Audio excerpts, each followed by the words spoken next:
In this video, I'm going to show you how I lay out my schematic for a basic contour, or the basic highlights and lowlights of a stage face. I always start at the top of the face and work my way down. The forehead, the temple, the brow highlight, the nasal bone, the cheekbone, the jawline, the chin, and the lip. And then you can decide if you want to do eye makeup in addition or not. So you want to make sure your name is always on your schematic, and you're going to list what the actual schematic is for. In this case, the name of the project. You're also going to indicate the color of the pencil you're using next to each area of this face, and also include the name of the makeup there. For things like foundation or your base and the powder, where we know it's all over the face, you don't have to put a color in there. You can just list the name of the makeup used. For my lip, you'll notice I have both a lip liner and a lipstick color in there. So we made our schematics last week. Now we're going to make a bunch of copies of this schematic, or if you did digitally, make a clean copy. Then I choose which color of the pencils I'm going to use for the face overall. Always make sure you're drawing on top of a smooth surface. I'm going to start at the top of the face and work my way down. This first highlight is on the forehead. I'm going to color it in yellow, put that same color down in my key under a highlight. Just make a little circle or square of that color. I go back up to the temple, and I find that temple highlight by going from the corner of the lip up to the arch of the brow and angle backward. It's kind of like two triangles that face inward towards the forehead. Under the arch of the brow is the highlight up on the eyelid. Next, I'll do the nasal highlight down the middle of the nose. You can determine if you want to do a nostril highlight or not. Next is my cheek highlight. Again, make sure you're right on top of the angle of your cheekbone and work your way back. The highlight tends to be a little thicker in the front than it does in the back. Next is the chin.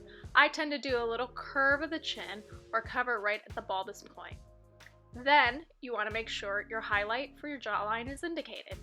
It's right on top of the mandible bone or your jawbone on the edge. Next, I'm going to choose a nice brown color for my low light. Remember to put that color down under shadow on your key. And if you find that you have a bunch of color pencils breaking all the time, it probably means that pencil got dropped. So you're going to indicate that brown color in the key.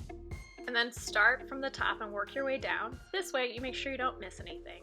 So again, forehead, low light, which tends to be a little thicker on the sides than the middle, if you're going to use it at all. After you try this on yourself, you might find that you want to eliminate it altogether. Again, I then go to the temple.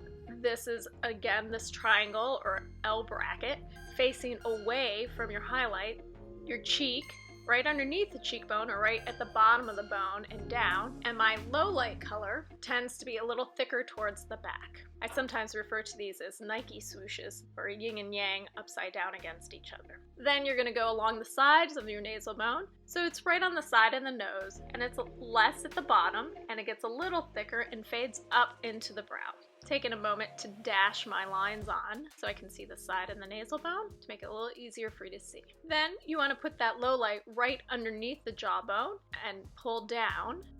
Sometimes I omit the low light even if I'm doing the highlight on the chin because it can look dirty. But we'll figure that out when we apply the makeup and look at it.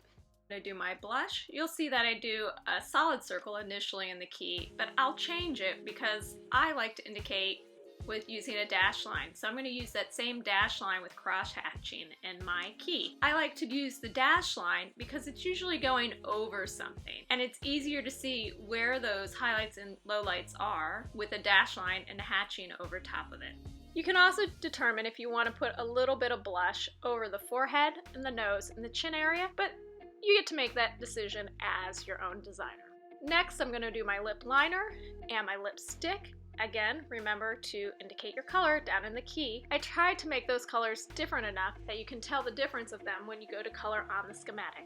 Sometimes I'll even use an orange for one of these. But for this instance, I'm going to use a dark red for the lip liner and a red for the lipstick. Make a nice hard line around the edge of your lips, just like you would with your lip liner, and then fill in the lipstick color with your other pencil.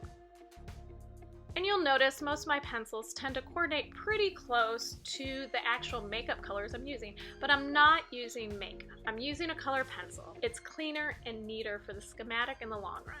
So now I'm going to go back and make sure I fill in my key. And when you start a schematic, you may not always know which makeups you use, but I like to lay out my schematic first. That way when I test my makeup later, or I try out the application, I can fill it in as I go. I do, however, know that the performer is myself, the name of what the schematic is, and then you can work your way through the makeup that you know. For example, your base or your foundation color is probably going to be pretty consistent. I also indicate notes such as test forehead and chin highlight, so I remember to do it later. You don't have to do this, but notes is also a good area when we move on to other schematics to note. So let's go through the makeup. My base is my foundation color, what we're doing on the project. So I know that I tend to use the Supra Krylon color, and I write in what my standard base is. It'll change if you're using it for different people. I know what my standard highlight is. I know what my standard shadow is because I've done this before. If you're not sure yet, leave it until you do your makeup and then fill it in with that name. And the reason we put this information in the key is so if you're doing this for a performer or someone else, they have this as a map of how to lay out their makeup and what makeup to use when they do this project.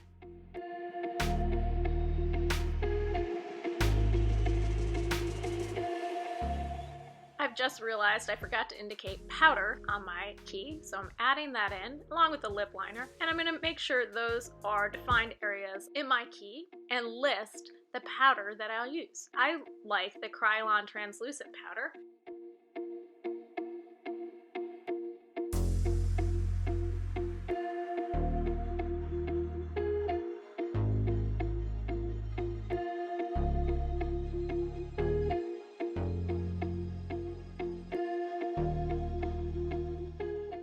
So after I fill in the names of my makeup, next to each color dot, I'll go back through my schematic to double check that I have everything that I meant to indicate indicated. Again, I start from the top and work my way down to make sure I haven't forgotten anything.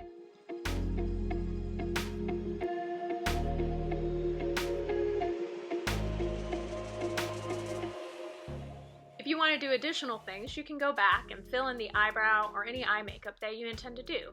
For me, I just wanted to show you the basic highlights and lowlights of the face, and I always put the blush and the lipstick on so the face doesn't look completely washed out.